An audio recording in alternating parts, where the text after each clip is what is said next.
Današnji dogodek je zaključek projekta Evropska vas. To je projekt, ki poteka pod okriljem Evropske hiše Maribor in šole za ravnatelje.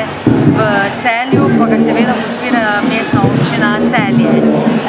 Trenutno poteka po vsej Sloveniji podobni dogodki, in sicer v 9 različnih krajih.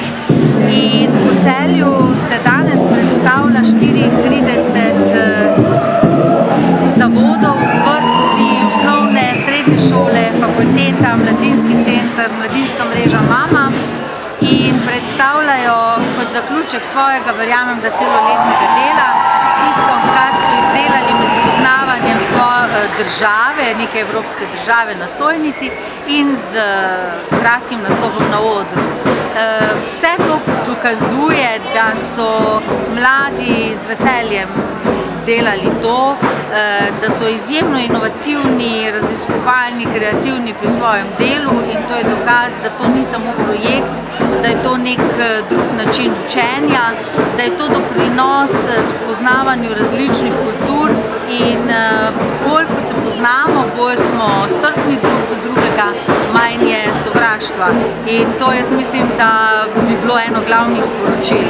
Je pa letos tudi leto državljanov Evrope, leto 2013, in to je nekako rdeča nit, ki je tudi razvidna iz tega dogajanja, skratka skrb za pravice. Pravice pa so zdravje, kultura, gibanje, vse to, kar počnemo.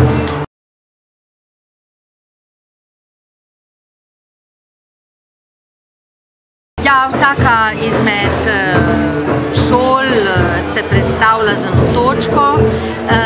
Naš gost namesto govorca na temo človekovih pravic pa je bil glasbeni gost Adi Smolar, ki ga vsi poznamo, da zna z izbranimi besedami med svojimi kantavtorskimi notami povedati tisto, kar je bistvo, in tudi njegov nastop je bil krasno sprejet, publika je prepevala z njim, je pa vsaka točka zase vrhunec.